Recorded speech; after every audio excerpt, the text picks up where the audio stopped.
Olá, este é o Poder Entrevista. Eu sou Guilherme Valtenberg e vou entrevistar por videoconferência o ex-ministro da Justiça, Sérgio Moro. Moro tem 49 anos, foi juiz federal e ganhou notoriedade nacional e internacional por ter sido responsável pelos julgamentos na primeira instância dos crimes investigados pela Operação Lava Jato. Deixou a magistratura em 2018 para assumir o comando do Ministério da Justiça e Segurança Pública no governo de Jair Bolsonaro. Deixou o cargo em abril de 2020. Hoje é filiado à União Brasil, depois de uma breve passagem pelo Podemos. Irá ser candidato nas eleições deste ano no Paraná. Ministro, obrigado por ter aceitado o convite. Tudo bem, eu que agradeço. Tudo bem, Guilherme? É um grande prazer estar falando aqui com o Poder 360. Agradeço também a todos os web espectadores que assistem a este programa. Essa entrevista está sendo gravada no estúdio do Poder 360 em Brasília, em 4 de julho de 2022. E para ficar sempre bem informado, inscreva-se no canal do Poder 360, ative as notificações e não perca nenhuma informação relevante. E eu começo essa entrevista perguntando: ministro, por que o senhor entrou para a política? Olha, eu, como juiz, juiz por 22 anos, tive vários casos relevantes, fiquei mais conhecido pela Operação Lava Jato, e acho que foi um marco na quebra do que a gente tem aqui no Brasil, que é a impunidade da grande corrupção. Aí eu fui para o governo, deixei a magistratura, e um dos objetivos principais era consolidar o combate à corrupção. E a gente viu, na verdade, infelizmente aconteceu o contrário. É uma reação do mundo político muito forte, o que me fez agora retornar, e me colocar à disposição para a sociedade, para ser uma voz importante na defesa desses princípios, que são princípios da população brasileira, que a gente tem que ter a política com integridade, que a gente tem que ter política voltada ao bem comum, e nisso faz parte também o combate à corrupção, que é o dinheiro ali que é desviado, que falta na saúde, na educação, nas obras públicas, enfim, acabou sendo um caminho natural a seguir em vista das circunstâncias. E o senhor avalia, quando diz que o universo político que foi contrário às mudanças que o senhor visava promover, o senhor se refere ao presidente Jair Bolsonaro ou à política como um todo? Eu acho que tem uma parcela de responsabilidade espalhada entre os três poderes nos últimos anos. O Supremo Tribunal Federal proferiu algumas decisões que enfraqueceram o combate à corrupção, como o fim da execução em segunda instância, como a anulação das condenações do ex-presidente Lula. Claro que a gente respeita a instituição, ninguém defende aqui, para deixar muito claro, ofensa ou ataques pessoais a ministros, mas a constatação objetiva é essa. O Congresso também aprovou algumas leis que enfraqueceram o combate à corrupção. Veja, por exemplo, a reforma recente da Lei de Improbidade, que praticamente esvaziou a efetividade dessa lei. E o presidente da República igualmente tem a sua parcela de culpa, especialmente aí a enfraquecer as instituições de controle submetidas ao Poder Executivo, como a Polícia Federal. Agora, a grande questão, Guilherme, é o que você faz a respeito, né? A gente não pode virar um muro de lamentações, você tem que lutar, você tem que levantar as bandeiras. Aí por isso que eu estou colocando meu nome à disposição, exatamente porque eu quero ser uma voz importante e eu tenho credibilidade para isso, em vista do meu histórico, para defender a retomada dessa ideia de que a política e a moralidade não podem estar separadas. A política sem integridade é algo que não vai nos levar a lugar nenhum. As pessoas muitas vezes querem fazer uma falsa dicotomia ou uma falsa escolha entre economia e honestidade. O que eu posso dizer? Elas caminham juntas. Você não tem como ter uma economia que se desenvolva de maneira inclusiva se você não tiver instituições fortes. E para a gente ter instituições fortes, a palavra-chave é confiança. E para ter confiança, você tem que ser implacável e intolerável em relação à corrupção. O senhor disse que o sistema político como um todo, e citou o presidente, citou o Congresso, citou o STF, como instituições que acabaram agindo contra as tuas ideias de combater a corrupção. Como é que o senhor agora, em algum cargo político, que pelo que o senhor conversou antes aqui da entrevista, ainda não está definido se senador, governador ou deputado, vai poder se posicionar efetivamente para que essa luta que o senhor, essa bandeira que o senhor levanta, de fato, possa ser concretizada? As mudanças sempre dependem de iniciativas. Pode ser difícil no começo, mas se você vai agregando, né, você vai agregando alianças, você vai formando a opinião da sociedade, e a sociedade, se mobilizando, ela tem um poder de transformação muito grande. Veja, durante a própria Operação Lava Jato, o que tornou possível que a gente rompesse com a impunidade da grande corrupção foi o grande apoio da opinião pública e da sociedade. Vamos lembrar que em 2016, março de 2016, a gente teve mais de 3 milhões de brasileiros saindo às ruas, protestando, entre as bandeiras o apoio à Lava Jato e a repugnância à corrupção, e isso foi um elemento transformador. A gente tem que retomar esse espírito. Se hoje a gente tem visto alguma dificuldade, mas isso é algo que a gente tem que trabalhar, a gente não pode nunca desistir, e tem que ser propositivo, né? Então você vai, por exemplo, se a opção foi para o Senado, se a opção foi para a Câmara, para o Congresso, você vai com propostas, você vai com ideias que estão... a sociedade, ela defende essas ideias, muitas vezes falta um pouco de força política para que elas sejam aprovadas. Isso tem que ser construído. No eventual governo Lula, o senhor acha que vai haver espaço para o senhor defender essas ideias, dado o histórico do senhor e do ex-presidente? Olha, se houver um governo Lula, que eu espero que não aconteça, porque eu acho que seria uma tragédia para o país, vou me posicionar, evidentemente, na oposição e espero liderar um movimento pela integridade na política. Isso é uma ação necessária, porque esse tema do combate à corrupção, é evidente que um governo do PT não tem condições de levantar, né? A não ser que seja muita hipocrisia. Então, a gente tem que liderar a oposição para tratar desses temas. Aí você não depende da boa vontade do presidente, você não precisa da boa vontade de quem é contra essa bandeira, como a gente nunca precisou. Na época, por exemplo, quando era juiz da Operação Lava Jato. Agora, tem outros temas também, né, Guilherme, que a gente tem condições de defender que são importantes. Por exemplo, a segurança pública precisa melhorar. A gente atingiu bons resultados durante a minha gestão no Ministério da Justiça. E claro que o papel agora é um pouquinho diferente, né? Mas o papel do juiz é também discutir outros temas como economia, emprego, inflação, que são temas que têm atormentado as pessoas.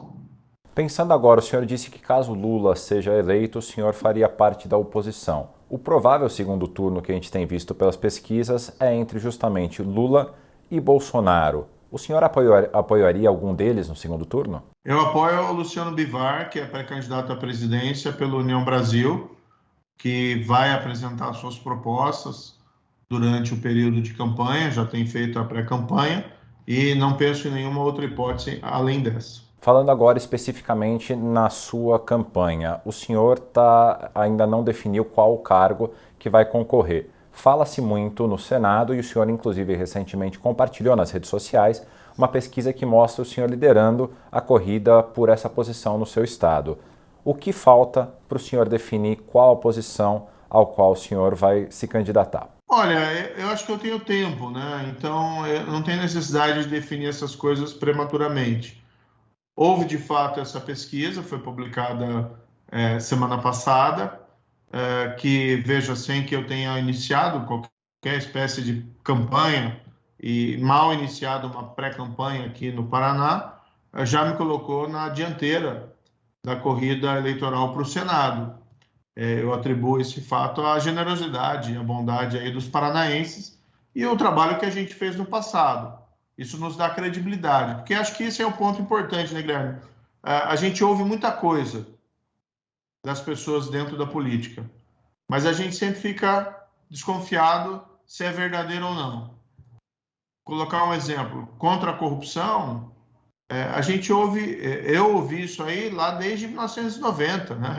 Foi a primeira vez que eu votei lá para presidente e você tinha o Fernando Collor, que falava contra os marajás, contra a corrupção, e depois a gente viu que sofreu impeachment por conta do esquema do PC Farias, corrupção. Depois foi investigado na Operação Lava Jato, né, nomeado inclusive ele tinha influência, né, segundo lá as acusações, na BR Distribuidora por conta do Lula. Então, assim, a gente vê que o discurso, às vezes pode ser até bonito, mas não é verdadeiro. Agora, eu sou diferente, eu passei pela Lava Jato. Foi uma operação difícil, a gente assumiu riscos, não varreu a sujeira para debaixo do tapete. Conseguiu, né, proferir julgamentos importantes e pessoas que se achavam acima da lei foram responsabilizadas. Então, quando eu falo, né, e a gente tem propostas relacionadas aí ao combate à corrupção, fim do foro privilegiado, volta da execução em segunda instância, a criação de uma lei de proteção e investigação, a gente quer também implementar, seja no Paraná, ou seja a nível federal, um programa de whistleblowers, que são aqueles denunciantes do bem. Eu até consegui aprovar uma legislação nisso, naquele projeto de lei anticrime, mas o governo parece que esqueceu que tem essa lei aprovada, que é aquela ideia de você ter gente dentro da administração pública que faz denúncias e é protegido de retaliações e até recebe recompensas. Né? Algo, por exemplo, poderia ser utilizado nesse caso envolvendo agora o ex-presidente da Caixa Econômica Federal. Não é só para ilícito de corrupção. Então, tem muito que você pode fazer, seja no Congresso, ou seja no Poder Executivo, há muitas alternativas. Agora, eu tenho a credibilidade porque a gente tem proposta e tem um passado. É diferente, tem muita gente boa na política, mas infelizmente é diferente de parte da parcela dos nossos políticos que tem o discurso, mas ele não reflete a prática. O senhor mencionou agora o caso recente do ex-presidente da Caixa, Pedro Guimarães, que foi acusado de assédio sexual por uma série de funcionárias. Houve também recentemente uma questão envolvendo o MEC, onde pastores supostamente trocariam propinas por receitas, por dinheiro público do Ministério da Educação. Minha pergunta para o senhor é bem direta. Existe corrupção neste governo? Olha, Guilherme, meu lema sempre foi fazer a coisa certa sempre. Então, esses episódios que eu tenho defendido, qualquer suspeita de corrupção e esses casos de suspeita de assédio sexual têm que ser rigorosamente apurados. Vendo de longe, eu não conheço os detalhes do caso, mas vendo de longe, você tem indícios ali bastante significativos de que coisas erradas aconteceram, e graves, né? Tanto corrupção como assédio sexual, para mim, são crimes muito graves. Você viola, né, desvia dinheiro que poderia estar dentro ali da educação para enriquecimento ilícito, e no outro você tem as mulheres, né, como vítimas de gente abusando do poder. Então tem que ser rigorosamente apurado e as pessoas têm que ser rigorosamente punidas. Eu nunca vou defender algo diferente disso. E veja, eu saí do governo, inclusive, por conta desses fatos. Não desses fatos agora específicos, mas eu saí exatamente porque a minha bandeira é fazer a coisa certa e o que tem errado tem que ser apurado. Se não há esse espaço, eu prefiro não estar junto. Eu não sou cúmplice de nada, eu não quero ser comparsa de ninguém, eu quero ser sempre o defensor aqui das coisas certas. Tá? Em todo governo, existe casos, você não tem como ter um controle absoluto, você tem casos de corrupção, em maior ou menor nível. É claro que os governos do PT, pelo que a gente conhece, eles foram, como se diz, hors concurso, né? Porque o nível de corrupção ali foi algo extremado, com mensalão, petrolão, 6 bilhões de reais recuperados pela Petrobras, que entrou nos cofres da Petrobras por conta da Operação Lava Jato, ou seja, suborno. Né? Agora, a grande questão é assim, o que você faz a respeito? Você varre para debaixo do tapete ou você vai apurar e vai punir os responsáveis? A resposta decente para isso é a segunda hipótese. Você apura e pune os responsáveis. Tá? Isso a gente conseguiu fazer na Lava Jato, mesmo o PT sendo contra, né, a Lava Jato. Agora a questão é ver, os órgãos de controle precisam apurar esses fatos com rigor e os responsáveis ser punidos, nesse caso do MEC e nesse caso da Caixa Econômica Federal, né? Até registro aqui o meu repúdio enorme em relação a ambos os fatos, mas em especial em relação a esses casos de assédio sexual. Eu tenho uma filha, né? Muita gente tem família, todo mundo tem mãe, evidentemente, né? Mas tem esposa, tem namorada, tem filha, e essas agressões, esse abuso de poder contra a mulher no ambiente de trabalho é algo que é intolerável. O senhor, quando estava no governo, chegou a presenciar ou a ser informado a respeito de algo errado, pegando aí o lema do senhor, que estaria acontecendo, além da influência do governo na Polícia Federal, algo que o senhor ainda não tenha trazido a público até o momento? Guilherme, eu enquanto estive no governo, sempre preservei a autonomia dos órgãos de controle. Então, a Polícia Federal, durante a minha gestão, né, ali 1 ano e 4 meses que eu fiquei no governo, ela teve absoluta independência para realizar todas as investigações e apurações necessárias. E eu saí exatamente porque eu entendia que o movimento realizado, como de fato isso veio a ser, inclusive, confirmado pelo presidente da República, é que aquele movimento diminuía a autonomia, afetava a independência da Polícia Federal. Eu tenho um grande apreço pela Polícia Federal como instituição, com os agentes, com os delegados, mas você vê hoje que a Polícia Federal não tem essa independência necessária para investigar grandes casos de corrupção. Conseguiu, nesse caso do MEC, foi até um pouco surpreendente, mas é uma exceção dentro de um universo de falta de grandes investigações sobre corrupção. E a gente não pode ser ingênuo e pensar, a corrupção acabou só na história da carochinha, né? Porque aí a gente tem que acreditar que acabou no governo federal, aí acabou nos governos estaduais, aí acabou também nos governos municipais. Então, de repente, o Brasil se transformou no paraíso da integridade. E a gente sabe que não é verdade. Olhando para trás, agora em perspectiva, o senhor se arrepende de ter entrado no governo do Jair Bolsonaro? Não, eu me desapontei, né, Guilherme? Eu acho que quando eu entrei, que a gente conseguiu realizar coisas boas.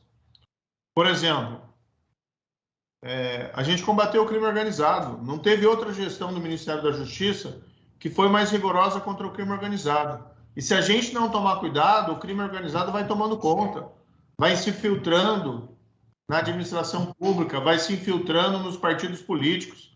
Está tendo toda essa discussão agora sobre relações supostas entre PCC e o PT.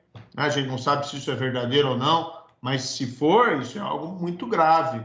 A gente precisa ter um muro, uma separação absoluta entre o mundo do crime e o mundo da política. Mas o crime organizado ele tem esse potencial de infiltração. Então, a gente atendeu emergências, por exemplo, lá no Ceará, em janeiro de 2019. A gente fez o que ninguém tinha feito antes. A gente pegou as lideranças do PCC, que estavam em São Paulo, em presídios estaduais, comandando o crime lá de dentro, e aquelas mesmas lideranças que tinham sido responsáveis por atentados terroristas em 2006, que fizeram aquilo para não ser transferidos para presídios federais e conseguiram, porque houve uma contemporização dos governos da época, que não fizeram a transferência. Não estou dizendo que teve um acordo entre governo e criminosos, mas, de fato, eles não foram transferidos, conseguiram o que queriam. E você contraria a regra número 1. Você não negocia com criminoso, não negocia com terrorista.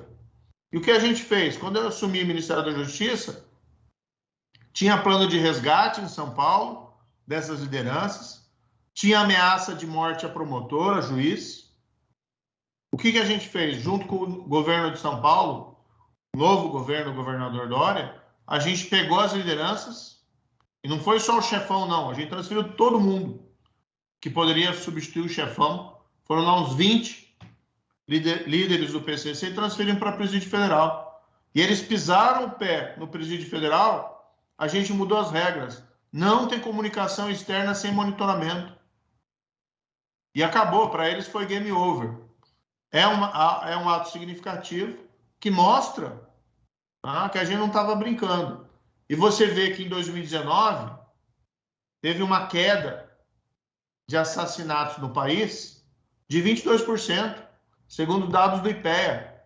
Programas que a gente criou, Vigia, Rede Nacional de Perfis Genéticos, a Força de Intervenção Penitenciária Federal, fizeram a diferença.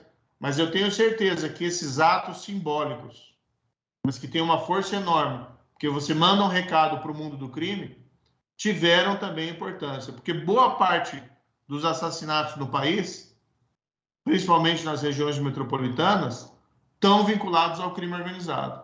Então você tem que mandar um recado forte: olha, aqui existe governo, aqui existe lei.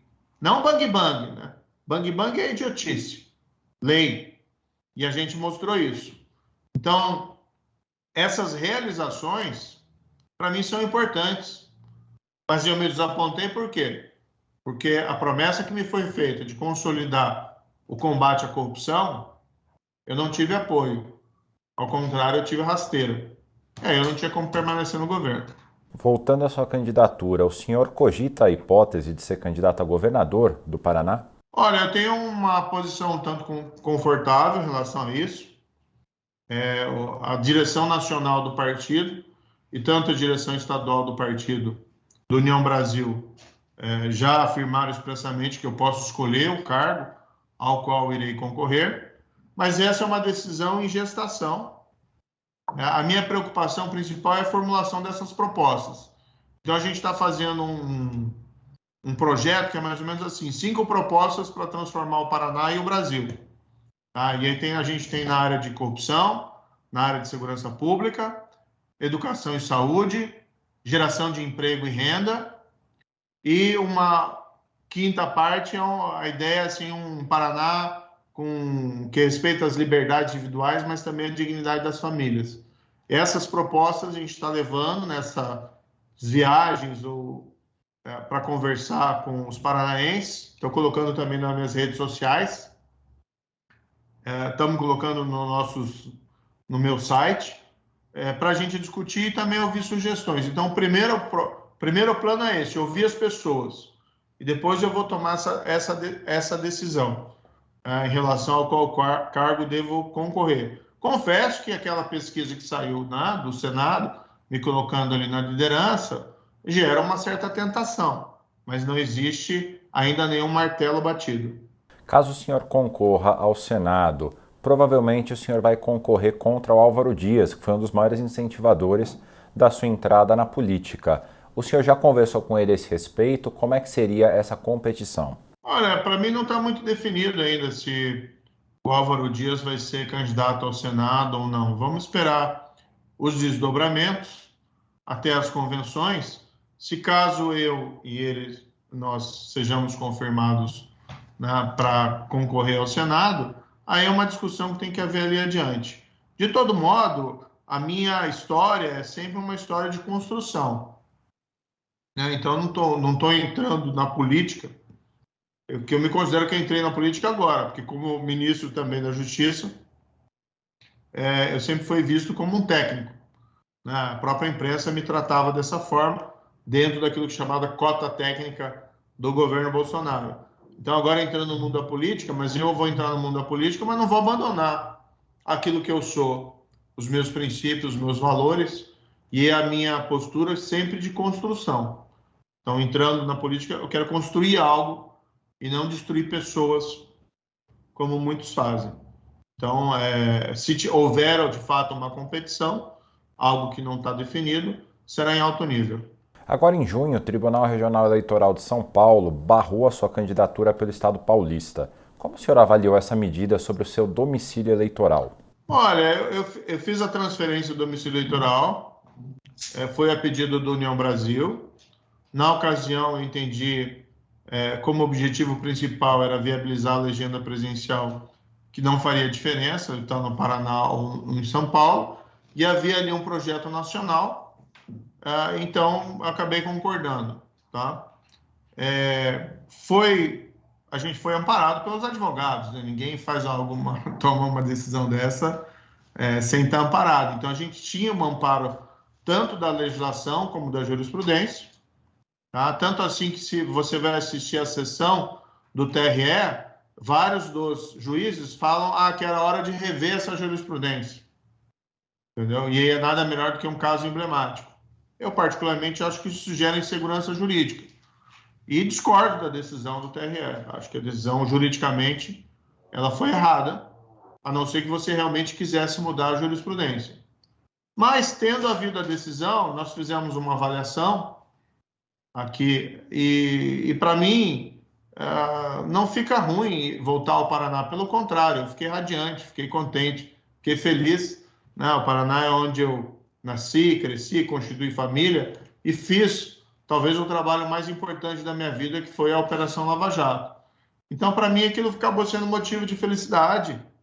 E a gente fez daí, olha, vamos voltar então, tá ótimo, não tem problema. Respeito o TRE de São Paulo. Como eu disse, eu sou uma pessoa que constrói, tá? Então, eu discordo da decisão, respeito a instituição. Mas a decisão dele, juridicamente, eu não tinha feito nada errado, entendeu? Nós estávamos amparados pela lei. Tanto que você vê muitas pessoas concorrendo lá em São Paulo em situação similar. Mas tudo bem, eu vou cuidar da minha vida, né? E agora aqui no Paraná, o que me interessa? Propostas para a população paranaense. E a gente tem sido muito bem recebido aqui, onde quer que eu vá. Ainda sobre essa questão do domicílio eleitoral, o caso do também ex-ministro Tarcísio de Freitas, que é natural do Rio de Janeiro e morava em Brasília e agora vai disputar o cargo de governador em São Paulo, é igual ou parecido com o seu, ministro? Eu não conheço os detalhes, viu? Eu prefiro não opinar sobre outras candidaturas em relação ao ministro Tarcísio. Agora, uma coisa tem que dizer, né? Somos todos brasileiros, né? Nós somos um país formado por imigrantes, inclusive, que vieram da Europa, que vieram da África, que vieram da Ásia, que vieram de todos os lugares. Então, assim, é o tipo da discussão assim que eu acho, a não ser que a gente vire, então, estados independentes. Então, não sei as circunstâncias lá específicas do Tarcísio e tal, etc. E eu não acho que isso deve ser um definidor de qualquer eleição. O que interessa é proposta e credibilidade. Sobre a Operação Lava Jato, ela vem sendo bastante criticada ultimamente. Na sua avaliação, ela cometeu erros? Não, ela cometeu acertos. Nós quebramos a impunidade da grande corrupção no país. Quem foi julgado e preso foi porque ou pagou o suborno ou recebeu suborno. Isso é um crime em qualquer lugar do mundo. Tem muita historinha, né? Houve criminalização da política. Criminalização é uma conversa fiada. Como eu disse, quem foi condenado, preso, pagou o suborno ou recebeu o suborno. Quem criminalizou a política foram os políticos desonestos que se enquadravam nessa situação ou empreiteiros, por exemplo, que pagaram suborno. Então, assim, o desacerto, na verdade, vem com esses reveses do combate à corrupção que nos colocam num rumo do país ruim, né? Como se integridade e honestidade não fossem importantes. E até um discurso perigoso, né? Eu ouço muitas vezes, Lava Jato prejudicou a economia. Prejudicou conversa fiada. O que prejudicou a economia foi aquela corrupção, um modelo de negócios corrupto. Não tem nenhum país do mundo que eu conheço que se desenvolveu e chegou a padrões de elevado índice de desenvolvimento humano baseado em patifaria, baseado em fraude, baseado em corrupção. Então, assim, é uma pena que esse discurso ainda encontre alguma ressonância em alguns formadores de opinião, às vezes até em parcela da sociedade, mas ou a gente defende os valores da honestidade e chega em algum lugar na nossa vida, ou a gente não vai chegar a lugar nenhum. Isso é válido para sua casa, isso é válido para uma empresa, isso é válido para o local que você trabalha, isso é válido para a política. Não pode ser diferente. Ministro, o Poder 360 publicou hoje uma reportagem que mostra que o Ministério Público Federal, na época da Lava Jato, deixou de investigar uma empresa chamada Etesco, que foi acusada de pagar propinas para o PT e que hoje está voltando a fazer negócios, ampliando o seu rol de negócios com a Petrobras, apesar de, pelo compliance da empresa, eles não poderem ser contratados novamente. Houve erro nesse caso em específico? Eu me recordo desse caso em particular. Uma questão da Lava Jato era que eram tantos casos, né? Era aquela história, você puxa um fio e vem aquele novelo gigante. O saudoso ministro Euri Zavascki tinha aquela expressão, você puxa uma pena e vem uma galinha. Então eram tantos casos que realmente era muito difícil o Ministério Público dar conta de todas as investigações e propor todas as denúncias necessárias. Esse caso em particular, eu confesso que não me recordo aqui de memória, pode ser que tenha acontecido alguma coisa dessa espécie. Agora, você não precisa ser honesto só quando alguém está olhando. Então, você pode tomar atitudes de combate à corrupção em prol da integridade, mesmo sem o Ministério Público exigindo. Isso foi um ponto positivo aqui, Guilherme, porque a Lava Jato deu um impulso muito grande ao desenvolvimento do compliance no setor privado. Tem até pesquisas feitas com hall de grandes empresas brasileiras que mostram assim, um crescimento percentual extraordinário. Eu posso estar errado aqui nos números exatos, mas eu me recordo particularmente de uma pesquisa que foi feita pela KPMG, que apontou no universo mais ou menos 250 grandes empresas brasileiras, um crescimento de 50% delas investindo em compliance em 2015 para quase 90% em 2018. Então, isso vai fazendo a diferença. Eu ouvi de fundos de investimento internacional frases como, olha, foi a Lava Jato que abriu o mercado para o Brasil, que fez a gente ficar confortável em realizar investimentos no Brasil. Porque antes a percepção que era um modelo de negócios desonesto. Até para demonstrar que integridade e desenvolvimento caminham juntos. Né? Então, assim, nesse caso em particular, eu não conheço aqui os detalhes, você tem instrumentos de compliance que podem ser aplicados independentemente de qualquer ação do Ministério Público. O que acontece quando uma empresa é surpreendida fazendo coisa errada? Ela tem que fazer a sua lição de casa, fazer uma investigação interna, comunicar às autoridades, ela implementar programas de integridade. Se ela faz isso, na minha opinião, deve ter direito a uma segunda chance. O grande problema é que muitas empresas surpreendidas no Lava Jato não quiseram fazer isso ou fizeram um pouco tarde demais e aí tiveram dificuldades maiores. Ministro, para concluir a nossa entrevista, vamos fazer um jogo rápido. Eu vou falar sobre alguns temas e eu queria a opinião do senhor, bastante breve, sobre a sua percepção. Se o senhor é a favor ou contra o tema, pode ser? Tá bom, tranquilo. Pode ser que eu, faça aquela... Não, vou tentar responder rápido aí, tô brincando. Combinado. O senhor é a favor ou contra uma flexibilização na lei que permite o aborto? Sou contra. O senhor é a favor ou contra a legalização do uso recreativo da maconha? Sou contra. O senhor é a favor ou contra cotas para minorias em universidades? Sou a favor. O senhor é a favor ou contra privatizar a Petrobras? Favor. O senhor é a favor ou contra privatizar o Banco do Brasil ou a Caixa Econômica Federal? Olha, é uma resposta um pouco mais complexa, que tem que elaborar. Acho que ambos, ao mesmo tempo, é inconveniente. Então tem que ter um estudo, mesmo em relação à Petrobras. Embora eu seja, em princípio, a favor, tudo tem que ser feito mediante um estudo para que a gente não substitua também um quase monopólio público por um quase monopólio privado. E no caso da Caixa Econômica e do Banco do Brasil, ambas as instituições têm, ao lado da atividade financeira, que é própria do banco, lucrativa, elas têm também programas sociais relevantes. Então, se fosse privatizar uma delas, esses programas teriam que ser transferidos, né?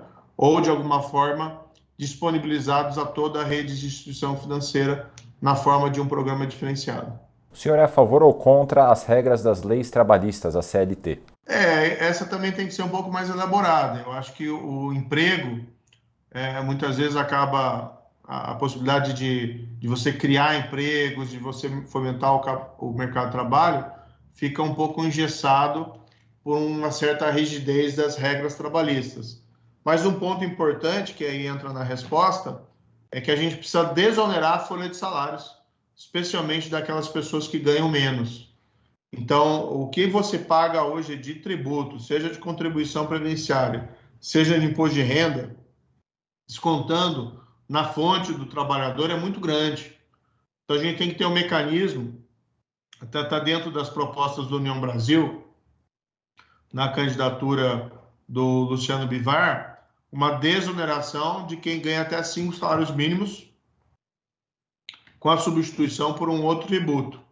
Tá? Eu, particularmente, entendo que é algo interessante, porque isso é dinheiro na veia, né, diretamente do trabalhador, e não é nenhum favor, é o salário dele que estava sendo descontado para pagar tributo numa máquina administrativa gigantesca que não entrega à população brasileira serviços compatíveis com os tributos que cobra da sociedade. Falando sobre essa máquina administrativa, o senhor é a favor ou contra a reforma administrativa, que torna mais fácil a demissão de funcionários públicos? Olha, eu sou sempre favorável à modernização e entendo que a gente precisa ter uma reforma administrativa. Claro que aí o diabo mora nos detalhes, a gente tem que analisar, porque, por exemplo, a gente também não pode deixar o servidor público sujeito às flutuações dos político-partidários. Então, não pode chegar a assumir alguém, mandar todo mundo embora e contratar os seus filiados, né, especificamente. Agora, você precisa ter também, isso acho que é importante, uma possibilidade de você tirar do serviço público os servidores que, infelizmente, isso acontece, se acomodaram.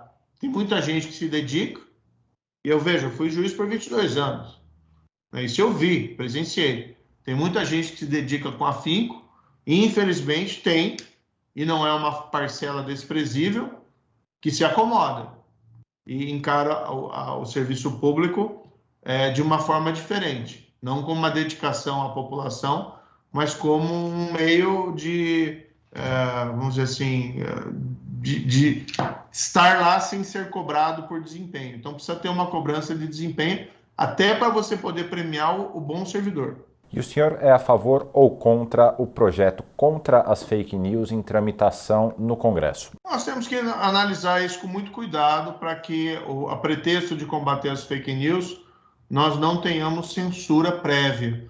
Então, veja, eu fui vítima de muitas fake news, desde a época da Lava Jato, né? O PT, pessoas ligadas ao PT, blogs vinculados ao PT, criaram um manancial de mentiras a meu respeito.